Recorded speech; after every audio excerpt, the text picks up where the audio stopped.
اعوذ باللہ من الشیطان الرجیم بسم اللہ الرحمن الرحیم السلام علیکم ورحمۃ اللہ وبرکاتہ۔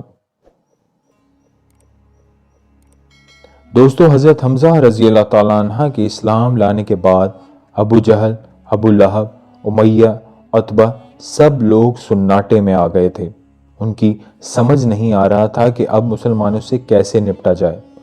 بازار میں بھی جہاں دو آدمی کھڑے ہوتے گفتگو کا موضوع یہی ہوتا، کبھی بآواز بلند، کبھی سرگوشیوں کے انداز میں۔ کسی میں ہمت نہیں تھی کہ وہ حضرت حمزہ رضی اللہ تعالیٰ عنہ جیسے بہادر سے ٹکر لے۔ 3 روز ہو چکے تھے حضرت حمزہ رضی اللہ تعالیٰ عنہ کو اسلام لائے۔ یہ مسلمانوں کے لیے سکون کے دن تھے، مگر انہیں پتا تھا کہ یہ دور ایسا نہیں رہے گا۔ ہمارے دشمن ضرور کوئی نہ کوئی چال سوچ رہے ہوں گے، مگر اس وقت طوفان تھم گیا تھا۔ اگر کوئی راہ میں مل بھی جاتا، منہ پھیر لیتا، ناک بھون چڑھا لیتا، مگر کہتا کچھ نہیں۔ غموں پر غم سہنے کی تو مسلمانوں کو عادت سی ہو گئی تھی، مگر خوشی پر خوشی مسلمانوں کے لیے نئی بات تھی۔ ابھی حضرت حمزہ رضی اللہ تعالیٰ عنہ کے قبول اسلام پر اللہ کا شکر ہی ادا کر رہے تھے کہ مکے کی گلیوں میں ایک شخص نظر آیا۔ آنکھوں میں خون اترایا ہوا تھا، ہاتھ میں ننگی تلوار لہراتا، اسلام اور آپ صلی اللہ علیہ وسلم کے خلاف زہر اگلتا۔ وہ اعلان کر کے آیا تھا کہ آج وہ ایک ضرب میں قریش مکہ کی ساری پریشانیاں دور کر دے گا۔ یہ نوجوان اتنا طویل قامت تھا کہ کھڑے کھڑے گھوڑے پر سوار ہو جاتا تھا۔ مزاج سنجیدہ مگر غصیلا، عمر 26 سال۔ جس وقت یہ نوجوان مکے کی گلیوں سے گزر رہا تھا، آپ صلی اللہ علیہ وسلم دار ارقم میں تھے۔ ارقم رضی اللہ تعالیٰ عنہ کا گھر کچھ عرصے سے مسلمانوں کی مسجد بھی تھا اور پناہ گاہ بھی۔ چند صحابہ کرام آپ صلی اللہ علیہ وسلم کے ساتھ بیٹھے تھے۔ حضرت بلال رضی اللہ تعالیٰ عنہ کھڑکی سے باہر دیکھ رہے تھے کہ انہیں وہ نظر آیا۔ اس وقت اس کے تیور دیکھے تو بلال نے آپ صلی اللہ علیہ وسلم کو مطلع کیا۔ حضرت بلال رضی اللہ تعالیٰ عنہ کا خیال تھا کہ وہ یہ خبر سنتے ہی فوراً کچھ حفاظتی انتظامات کا حکم دیں گے، مگر انہوں نے نہایت دھیرج سے جواب دیا، اس کے مجھ تک پہنچنے کے وقت کا انتخاب اللہ پاک کرے گا۔ حضرت بلال رضی اللہ تعالیٰ عنہ واپس کھڑکی کے پاس دوڑ کے گئے۔ وہ تلوار لیے چلا آ رہا تھا، سیدھا مسلمانوں کی طرف۔ حضرت بلال رضی اللہ تعالیٰ عنہ نے پھر عرض کی، یا رسول اللہ صلی اللہ علیہ وسلم، اللہ نے وقت کا انتخاب کر دیا ہے، وہ آ گیا ہے۔ یہ سن کر حضرت حمزہ رضی اللہ تعالیٰ عنہ نے کہا، آنے دو، اگر نیک نیتی سے آیا ہے تو خیر، ورنہ اسی کی تلوار سے اسی کا سر قلم کر دیا جائے گا۔ سب مسلمان چوکنے ہو کر بیٹھ گئے۔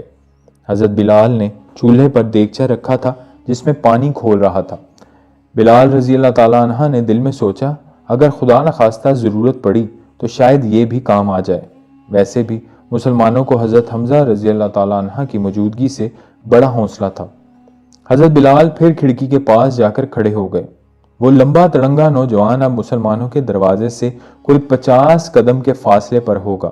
اتنے میں حضرت بلال رضی اللہ تعالیٰ عنہ نے دیکھا کہ ایک ضعیف آدمی جس کی پشت حضرت بلال رضی اللہ تعالیٰ عنہ کی جانب تھی، اس کے سامنے آ کھڑا ہوا۔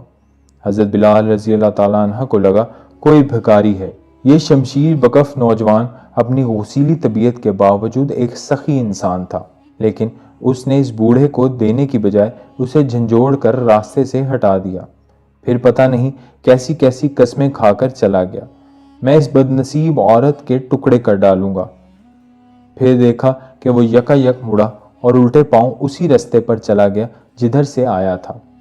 تیز تیز قدم اٹھاتا ہوا لگتا تھا جیسے اس کے اندر کوئی عفریت داخل ہو گئی ہے۔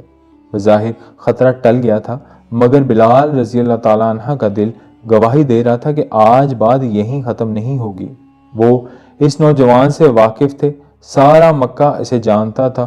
وہ ان لوگوں میں سے نہیں تھا جو کسی کام کا عزم کرنے کے بعد اسے ادھورا چھوڑ دیتا۔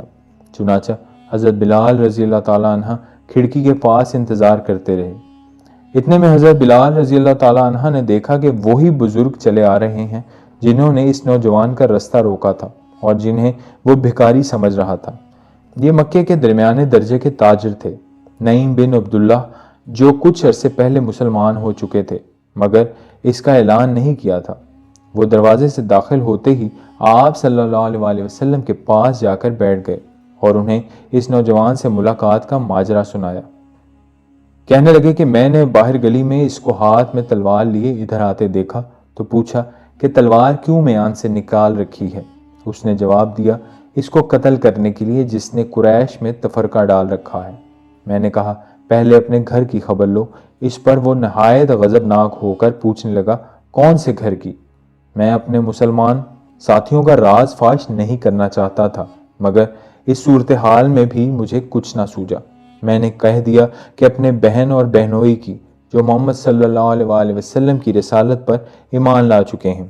یہ سنتے ہی اس کے تن بدن میں آگ لگ گئی۔ اس نے مجھے جھنجھوڑ کے پرے کیا اور اپنی بہن کے گھر کی طرف مڑ گیا۔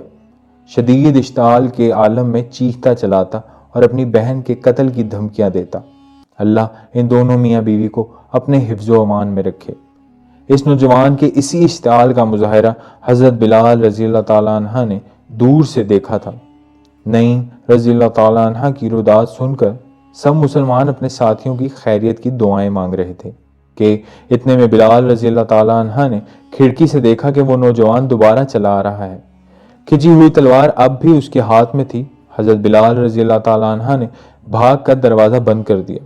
آپ صلی اللہ علیہ وسلم نے فوراً صورتحال کا اندازہ لگایا اور فوراً اٹھ کھڑے ہوئے اور بلال رضی اللہ تعالیٰ عنہ کو کہنے لگے، دروازہ کیوں بند کر دیا بلال؟ حضرت بلال رضی اللہ تعالیٰ عنہ نے کہا، وہ پھر آ رہا ہے، تلوار لہراتا ہوا۔ آپ صلی اللہ علیہ وسلم نے ایک لمحے کے لیے حضرت بلال رضی اللہ تعالیٰ عنہ کو خاموش نگاہوں سے دیکھا اور فرمایا، پیغمبر کا دروازہ کسی کے لیے بند نہیں ہوتا، اللہ سے ڈرو بلال اور دروازہ کھول دو۔ یہ کہہ کر آپ صلی اللہ علیہ وسلم کمرے کے وسط میں جا کر کھڑے ہو گئے۔ سارے صحابی بھی ساتھ ہی اٹھ کھڑے ہوئے۔ حسب حکم بلال رضی اللہ تعالیٰ عنہ دروازہ کھولنے کے لیے پہنچے ہی تھے کہ باہر سے دستک سنائی دی۔ نوجوان تلوار کے دستے سے دروازہ کھٹکھٹا رہا تھا۔ حضرت بلال رضی اللہ تعالیٰ عنہ نے فوراً دروازہ کھول دیا۔ اب جو مسلمانوں نے دیکھا اس پر آج تک یقین نہ آیا۔ وہ جھک کر دروازے سے داخل ہوا۔ اس کے اندر قدم رکھتے ہی آپ صلی اللہ علیہ وسلم خود آگے بڑھے اور اس کا دامن جھٹک کر اس سے پوچھا، کس ارادے سے آئے ہو؟ ساری کائنات کی قوت سمٹ آئی تھی اس مختصر سے سوال میں۔ نوجوان سر سے لے کر پاؤں تک لرز گیا۔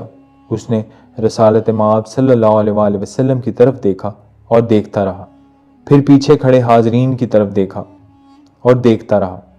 اس کے بعد اس نے نظریں نیچی کر لیں اور اپنے تلوار کو دیکھتا رہا۔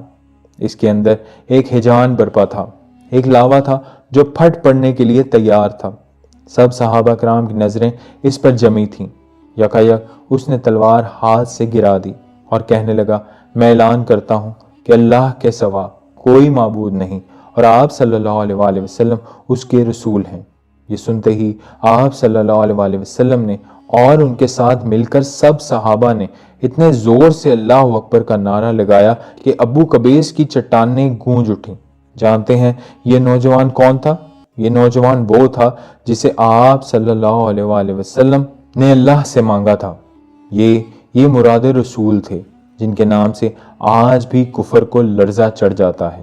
یہ حضرت عمر بن خطاب رضی اللہ تعالیٰ عنہ تھے جنہوں نے 40ویں نمبر پر اسلام قبول کیا۔